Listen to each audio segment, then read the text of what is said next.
graduated.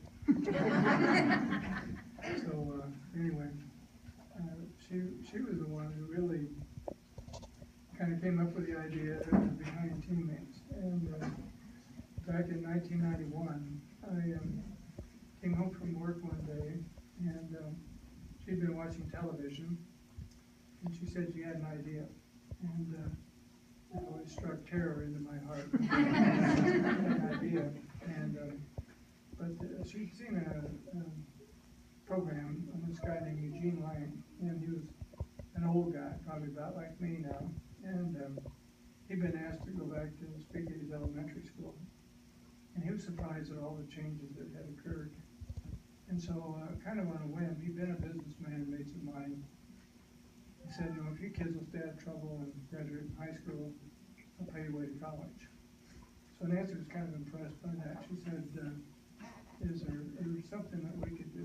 And so I thought about it. I said, well, I'm not quite ready to put a full elementary school through college. It costs a lot of money. And, but I said, I'll see what I can do. So the next day, I got in front of our football team, and we had about 150 guys in the room. And I said, how many of you guys would be willing to spend some time with a young 7th or 8th grade boy at Lincoln Public Schools? And I didn't know why we picked 7th or 8th graders. It sounded like a good number. And 22 hands went up. And so we matched them up. We had no idea what we were doing. We just said, spend some time as a mentor for these kids. Make sure you see them every week. And study with them. At that time we had no particular rules. Take them to a movie, bring them to practice, whatever. And as time went on, we realized these guys were getting to be 15 years old after a couple of years. So I got them all together. In the meantime, we raised some money. And I said, you know, if you guys will stay in trouble and stay out of trouble and graduate from high school, we'll pay your way to college. So anyway, it all played itself out, and they got to be 17, 18 years old, seniors. And of the 22, 21 graduated on time. And of the 22, 18 of them went on to college. And we thought probably we wouldn't have anywhere near that number go to college, and probably not that many would graduate from high school. And so we began to expand the program.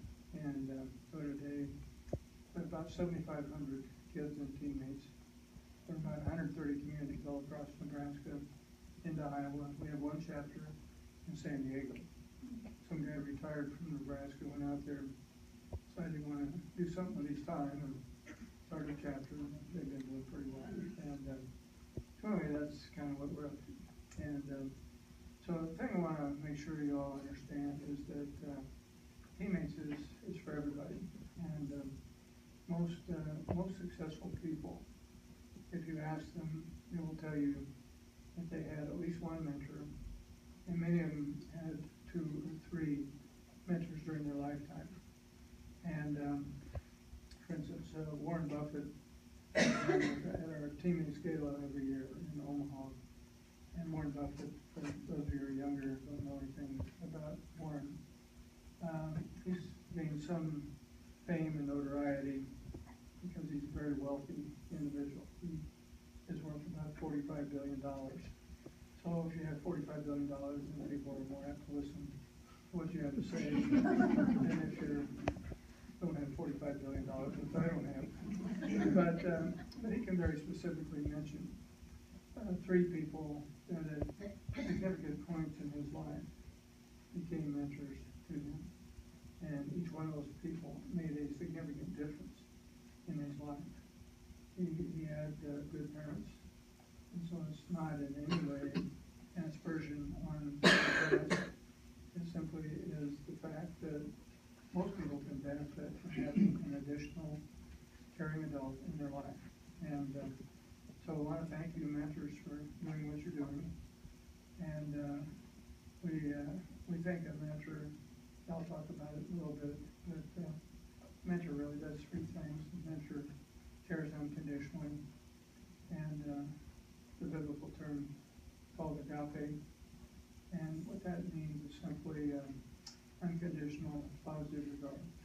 No strings attached. I wish the best, want the And so I think that's what your mentors are about. They want the best future for you, want the best outcomes. And they say, tell me what your hopes and dreams are, and we'll try to make them come true. So that's what a mentor does. And additionally, we think affirmation is very important. And I saw how important that was when I was coaching. If I told a player I believed in him and I thought he had a future, and that someday he would play for us and be a great player, often that player became a player that he had no idea he could become. And so affirmation is very powerful. And in some cases, we use strength finders, or for younger kids, Strength Quest from Gallup. Strength Quest will primarily be used with elementary school kids, give you 3 strengths, and also give that to the mentors. And so sometimes it's good for the mentee to know what the mentor's strengths are, and for the mentor to know what the mentee's strengths are. And so when we recognize those strengths, we try to affirm them and mention how important they are and point them out.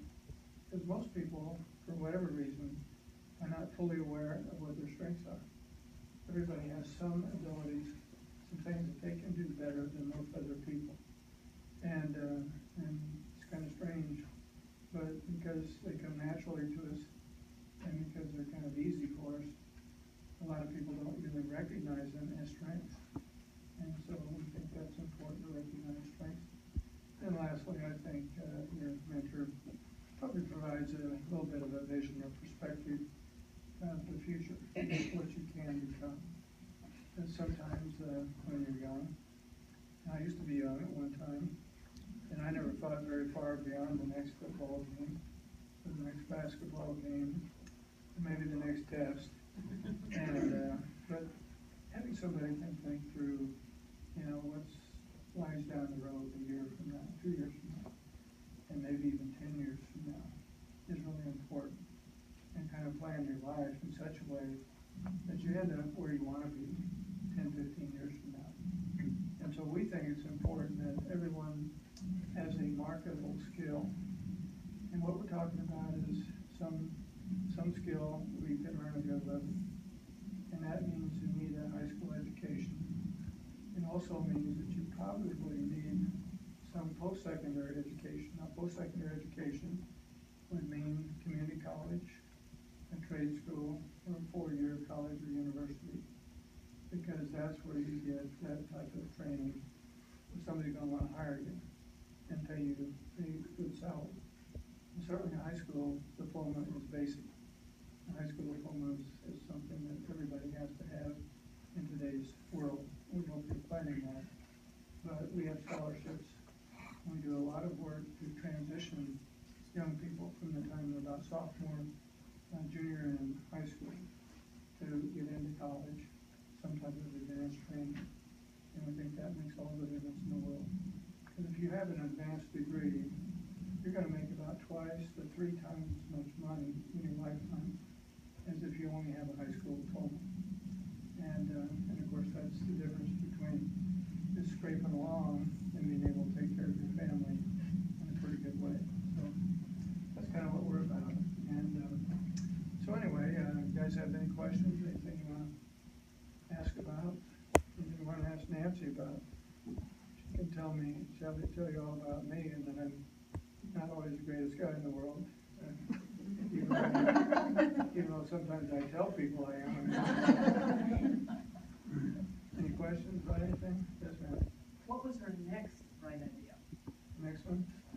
Well, I'll tell you kind of how I manage this thing. Some of you guys are married, and women are married.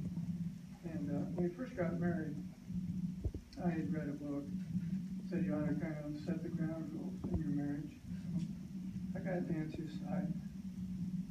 I said, Nancy, here's the way it's going to be. He's a coach, he can't help himself. I said, I'm going to handle all the big decisions, and you handle all the little decisions.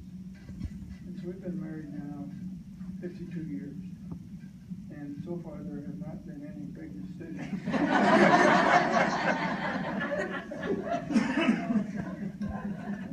So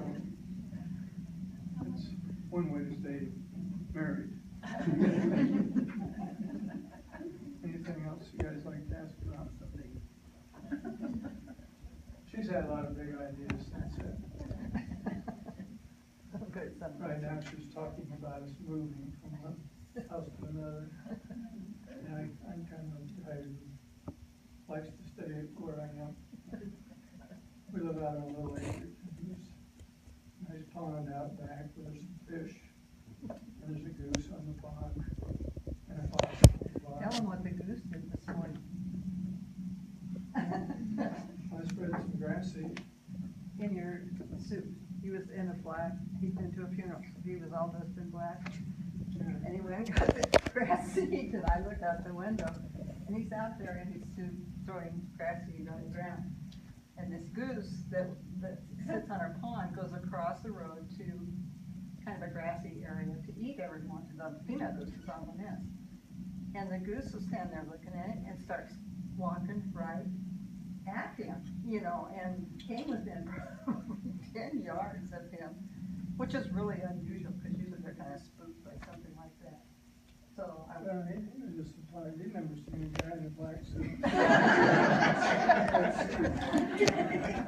What kind of nut is this? So, anything else? We don't want to keep you too long. What's your favorite teammate success story? Do you have one? Oh, there's so many of them.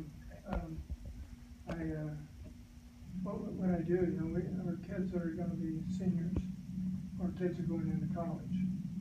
Usually send in a written essay or something, kind of talking about their life.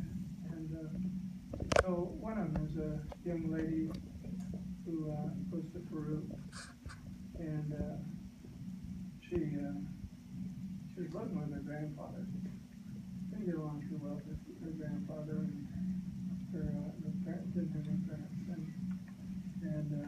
But she was a very good track athlete, very good basketball player. And so she got together with a mentor and started doing pretty well in school, and got a scholarship, I think, full ride down to Peru. And so this year she's a freshman and doing really well, you know, in a lot of leadership roles. And so we have story after story like that, you know, where people have made some pretty significant changes and strides with their life. Every story is different, you know, everybody's different. And the main thing to remember is that we have a lot of kids who have two parents, come from good homes, that they just feel like, well, another person in my life would be helpful. And then we have some that don't have that situation, and that's okay too. We always need more male mentors. You know? So I want to thank those of you who are male mentors. I thank you who are female mentors also, because we need more of you. But we usually have a need for about a third more mentors than what we have mentors. There's always more demand than what we have. So some of you guys that are board members, I hope you'll become mentors, and hope you'll recruit some more as well. Well, when a mentor recruiting another mentor is one of the strongest ways, because you can speak from experience. And that's where most of our mentors really come from. We've got one mentor he must be between 75 and 80, and he's got Parkinson's, and he has a different mentee every day of the week. He's 85. He's been doing that for years. So he sets the bar pretty high. And so often people say, well, you know, I don't think I could be a mentor. But, you know, if you can relate to another person, if you care about another person, you could be 19 or 20, or you could be 80. We had a couple who were mentors in their 90s up until just recently. So we have all shapes and sizes and all do a good job. Well, I'll let you go there.